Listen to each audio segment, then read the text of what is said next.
Coming up on show 818, the first 150 VW ID3 cars hit the road, but not quite with customers yet. Stick around, I'll tell you the details. Plus on the show today, we're talking about how many the pre-orders are up for the Tesla Cybertruck, a new charging service from Fiat Chrysler, how much EV charging could save you over the alternatives, the Jaguar I-Pace getting an update, and Rivian making a bit of a move in terms of their headquarters. Well, good morning, good afternoon, or good evening, wherever you're listening around the world. Welcome to EV News Daily. Here is the edition for Tuesday, 23rd of June. My name is Martin Lee, and I go through every EV story so you don't have to. You knew what was coming next, didn't you? Thank you as always to myev.com for helping me make the show. Thank you to all the sponsors of this show, and it's thanks to the likes of MyEV that you get the show for free, and that we're not packed chock full of adverts. Check them out if you're in the US, if you're buying and selling and researching, even if you're a dealer as well. I mean, a lot of people don't realise there's a great dealer section on myev.com. Do check it out, and it could be beneficial to work with them. All right, let's kick off with news of the Tesla Cybertruck. It is certainly in demand. More than one person that I know says that they have ordered themselves a Cybertruck, and I'm always... well, just, there's a little bit of caution on that, because it's not exactly that they've put down a load of money to get one, but I get the point. Pre-orders are indeed on the way up once again, and now they are standing, according to an analyst, at 650,000 orders. Tesla not expecting to start production of Cybertruck until next year, and late next year the way it is, but demand just keeps going up. Dan Ives at Wedbush Securities says, we estimate that pre-order levels are staggering coming out of the gates since announcing last year the Tesla Cybertruck, currently standing north of 650,000 based on our estimate with momentum. Well, the leader in the pickup truck market is the Ford F-150, selling about 1 million of those every single year. If the Ford F-150 was a car company all on its own, that one single model, that truck, could be its own car company and be bigger than most other car companies. The Ford F-150 is just a monster of a moneymaker for Ford, and that's the market that Tesla are trying to tap into with this. A reminder of the 3 different versions you can get. Cybertruck will be the base model, 250 plus miles. That's a single motor version. Dual motor version is going to be 300 plus miles. That's 49.9. And a 500 plus mile version, 3-motor, the tri-motor version, $69,900, so it's a $70,000 EV. Of course, the federal tax credit long gone for Tesla, but it doesn't seem to be putting people off. They are definitely going to be able to deliver way more of those than they can possibly make. Let's talk VW. Headline story today. Volkswagen just selected 150 names out of the hat, probably not literally or at random, actually. 150 VW employees have been chosen from various different sites. Chemnitz, Dresden, Zwickau. I think I've said those names completely wrong. My German's not the best. They get a VW ID3 now, before anybody else. Sadly, it's not like a morale-boosting giveaway, like, congratulations, you get a car, you get a car, you get an ID3. This is no Oprah moment. No, these 150 EVs are going to be driving around Germany and tested way before the cars ever get in the hands of customers. The ID3s will be very similar to the ones that will be going out to the early customers, though, minus a few VW features. Some software fixes coming their way. I think the head-up display and the lack of app support is the big ones.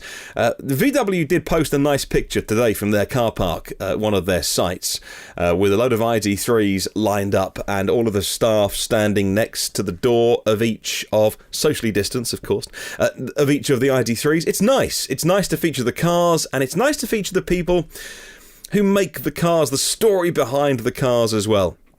So, VW say the comprehensive driving profiles in the run-up to the European market launch of the ID3 are extremely valuable to us and open up further potential for optimization. Added to this is a very personal feedback from our employees. That means our team in Zwickau is not only building the ID3 to the highest quality standards, it's also actively assisting in the further development of the technology and electric cars. A reminder, by the way, ID3 First Edition, if you want one in September and you're in the first 30,000 people in line for one, won't be software complete.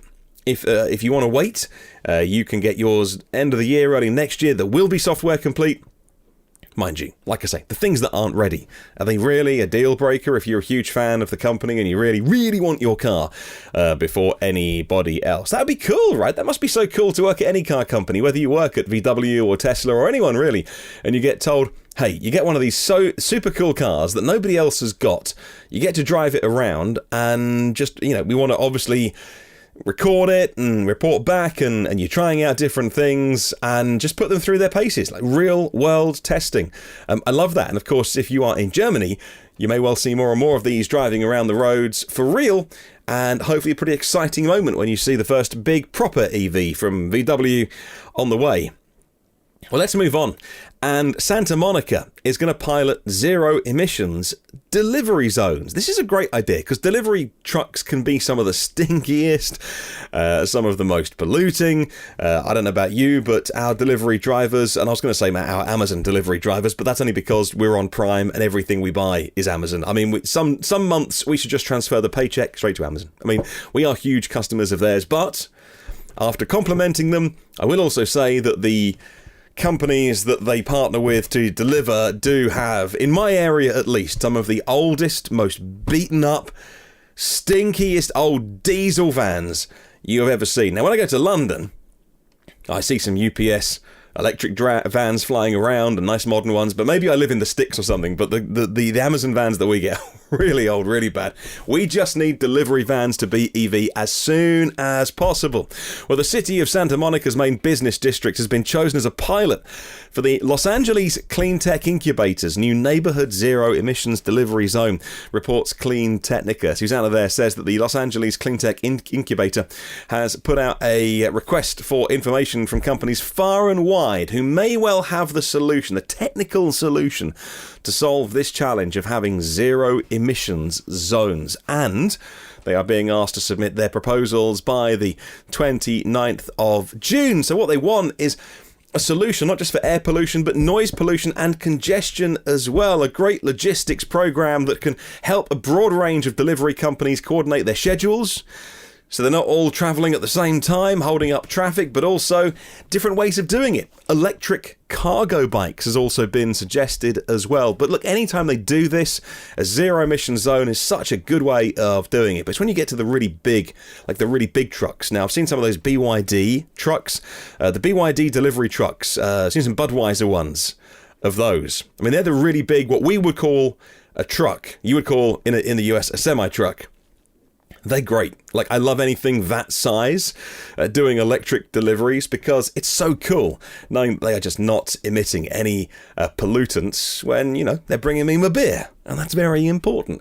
All right, moving on. And let's talk about a new fast charging solution, new joint public charging service with the likes of Fiat Chrysler Automobiles, FCA, partner with a company called Digital Charging Solutions. And they've got a new service called My Easy Charge. So if you buy a car from Fiat Chrysler, so say you buy the brand new Fiat 500 EV, either pure electric or some of the plug-in hybrid they've got coming, you will get access to over 130,000 charging points in 21 European countries, says carrierelectrive.com today.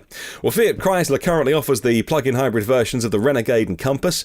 They're the Jeep models here in Europe, and the recently premiered Fiat 500 BEV, which has been designed from the ground up. Even though it looks the same as the old Fiat 500, it's very different. It's custom-made to be a pure EV. That service also being offered to all future plug-in hybrid and electric owners of Fiat Chrysler. They say, or Roberto Di Stefano, who is the head of e-mobility at Fiat, says, and I quote, "If we want more and more people to choose electric and electrified cars, we must ensure a smooth experience for all of them, free of charging anxiety. For us, this means a further step on the road to a widespread and easy-to-use electromobility." Full of buzzwords. "And we are looking forward to our further cooperation," end quote. And so yet another car maker here releasing yet another solution, another app for customers of theirs. How many more apps do we really need is the question. The charging problem is one that still hasn't been solved. Okay, so you get a car, and that's great. You buy a new Fiat, or you buy a car from Fiat Chrysler, and you get the app. Maybe in your handover pack it comes with an RFID card like a credit card, or an RFID card, and all you have to do, it comes with, even maybe you've given them your credit card details, and maybe your card details are loaded on already, and all you've got to do is pull up to a charger, any one of the 130,000 charging points in 21 European countries, tap the card that came with the car, and you're off and away. That does make sense, I agree, for EV noobs, for EV people who don't want to care about finding the best app and all those kind of things. It's easy, and they've called it My Easy Charge. I do worry that every car maker has got their own version of this, and so even at the moment, before all these car makers have waded into electric cars, there's already loads of third-party apps out there. It's like our wallets and phones. You know, if you've got two cars in your family and different car makers, you've got two different apps, and oh my goodness me. The charging problem has definitely not been solved yet. Lots of things being done to solve them. And actually, no, maybe we should do a Saturday special show all about some of the things that are happening to make charging more, I believe they call it, frictionless. Moving on. How much does EV charging save you compared to filling up your car with petrol? That's the question asked by Electrek today. And the answer is $10,500. It's widely assumed, they say, that charging an EV is a much less expensive way to power a car than pumping gas, but most studies take an overly simplistic approach. However, a team of researchers from the US Department of Energy, the labs of the DOE, took a comprehensive look at the multiple interrelated factors. Now they've published a very, very detailed assessment. Let's try and whittle this down to what you really need to know. Of course, they took into account the cost of charging, the national average of electricity, the regional averages, the average efficiency of an EV, which they went 4 miles per kilowatt hour. That's probably about right. I saw a long-term test recently of the Tesla Model 3 by Tom Moloughney, bit of an EV legend, and he was getting 4.25 miles per kilowatt hour in his Model 3 at, I think, 70 mile an hour highway speed. So, you know what? Go for 4 miles per kilowatt hour, and they've factored in all different things as well, and also where the charging happens, whether it's at home, whether it's at work, whether it's quick charging or not, and DC fast charging, or all those things. Anyway, the number they came up with at the end of it, if you're looking for a headline number from the Department of Energy, next time somebody says to you, is it really that much cheaper to drive an EV than a petrol or diesel powered car, you can say yes. An official report put it at $10,500 a year. Fantastic. Right, moving on. Jaguar I-Pace. Nice car, just got an update. The Jaguar I-Pace, fully electric of course, has got some tech updates for the new model year. Jaguar, of course, still doing model years. Evo magazine says the all-electric Jaguar I-Pace has been given a subtle update for the 2021 model year, a selection of tech and charging hardware updates to keep it competitive against the wave of rivals that is coming. They say the changes have been focused on improving the user experience. So a new infotainment interface has been designed to work in the 10.25-inch touchscreen display. The main touchscreen is paired with a smaller 5-inch display, and which is really familiar to anyone in current Jaguar Land Rover models as well. There's also the new ClearSight rear view camera, which works exceptionally well. High definition, wide angle view of the rear from a roof mounted camera now looking backwards. They've also updated and upgraded the integrated inbuilt charger. They've made it a 3-phase 11 kilowatt inbuilt charger, which is useful. It'd be nice if it was a 22, but I'm wish as a Renault Zoe owner with 22 kilowatts charging, I do wish that'd be available in many more places, but still, that's nice. 11 kilowatts is nice if you can find yourself a nice quick AC post and charge up when you are out and about as well. Reminder, by the way, that a 90 kilowatt hour battery pack in the Jaguar I-Pace, 292 miles on the WLTP test cycle, dual motor, 0 to 62, 4.8 seconds. New model starts at £65,195. That is actually cheaper by a few grand than similar cars like the Audi e-tron 55. It's competitive with Mercedes-Benz EQC, but if you're going to start getting into Porsche Taycan territory, it is a lot cheaper than that, but of course it's a very different car than the Taycan. Let's talk Rivian next, should we? Rivian's moving some of their Michigan operations, actually, to the tech hub that is California. Rivian, which made a name for itself with the R1S and the R1T, S for SUV, T for truck, pickup really, and made headlines as well by shortly after announcing those getting big investment from the likes of Ford and the likes of Amazon, and finding a nice home in the Midwest. Always very proud of their Michigan location, former Mitsubishi factory in Normal, Illinois as well. Now, though, they are moving some of their operations out of Michigan and actually moving them to Irvine in California. The spokesman told Autoblog, and I quote, of Rivian's 2,300 employees, approximately 1,000 be based in California and 750 in Michigan. We are consolidating engineering teams to our locations in California to improve workflows and reduce environmental impact from travel. That's interesting, actually. So, California, of course, known for being a bit of a tech hub, and Rivian, a company that obviously couldn't resist the lure of being there. But do they need the talent that don't want to leave places like California? Well, Rivian just hired a rising star at GM. In the burgeoning battle to dominate the electric vehicle market, General Motors, Ford and Fiat Chrysler automobiles are seeking the top talent around. The most recent victim for GM, who lost a rising star in their EV department to Rivian, says the Detroit Free Press. Rivian has hired the design engineer of GM. Her name is Alex Archer.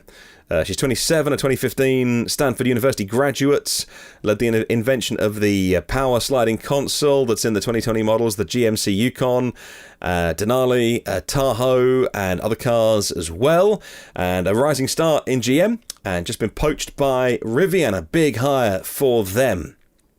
Final story today on the podcast, and a bit of good news for charging.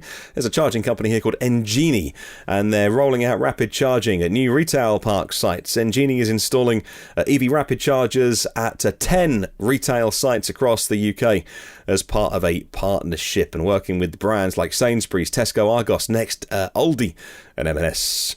Engenie covers all the costs to do with installing and servicing the rapid chargers. Full rollout sees 17 of these installed across 10 sites all over the UK. There's going to be one in Bournemouth, which is where I am, at the Meteor Shopping Park, which I don't know where that is. I'm sure if I googled it, I'd be like, oh, that place. I just don't know. Anyway, Bradford, Stockport, Preston, Lee, Chichester, along the coast from me, Oldham, Lowestoft, where I'm from. I'm a Lowestoft lad from Suffolk, and then a bit of time growing up in Norfolk. Anyway, yeah, I went to a school in Lowestoft. North Quay Retail Park is getting one of these. Prescott and Hamilton as well.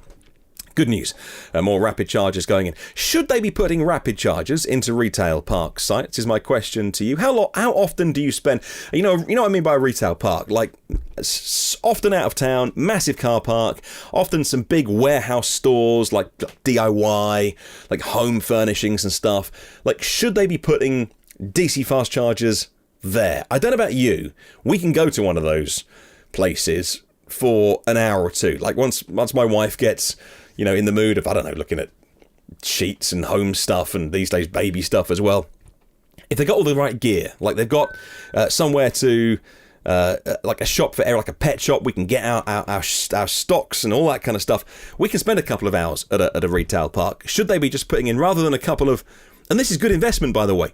I'm not moaning at Engenie here for doing this, but would retail parks, is that a location where they should have, rather than DC fast charging, would you rather see, rather than 1 or 2 chargers, maybe 20 slow charging posts, so that you know that you can always get a charge when you go there? Maybe 22 kilowatt posts, possibly. I don't know. What do you reckon? I just kind of think that DC fast chargers should be on those main roads when you're doing road trips, and actually when you're going like destination charging, maybe we should lower the power but put more in. I don't know. And it's not like a car park that you're going to be in all day. That's where you can put some, like, lots and lots of low power chargers.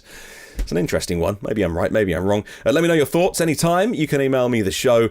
Email this show on the email I will give you in just a moment. Because question of the week this week is asking for your feedback on this question. How would you like to see green plates, or maybe even green stickers in the windscreen, or green bumper stickers to incentivise EVs? Lots of different places have got different ideas. Here in the autumn, we get green number plates. All they haven't decided is what we get for having green number plates. Can we do special driving lanes? Do we get free parking? I don't know. They haven't decided. So, what incentives do you think should be applied in whatever country you're listening to green plates, green stickers, green bumper stickers, etc., etc.? Let me know. You can email me anytime. hello@evnewsdaily.com is my email address, or leave a comment on the YouTube show. Well, there are 817 previous shows in the archive. Thank you very much for all of my premium partners, all of my Patreon supporters for making this show happen. Not the cheapest thing to make this podcast, but it's as I heard a phrase this week, it washes its face. In other words, it breaks even. It washes its face. I like that. It's nice. This podcast definitely doesn't cost me any money to make. And at the end of the month, if I'm lucky and have any left, we spend that on building the show. Phil Roberts of Electric Future, Brad Crosby, Avid Technology, Brightsmith Group for Clean Tech Talent, Porsche of The Village, Cincinnati, Audi of Cincinnati East, Volvo Cars of Cincinnati East, and now NationalCarCharging.com, and in Hawaii, their sister company, AlohaCharge.com. If you can leave a little review on Apple Podcasts, you will really help me build the show and make it bigger. Thank you for listening today. Hope you enjoyed it. Have a wonderful day. I'll catch you tomorrow. And remember, there is no such thing as a self-charging hybrid.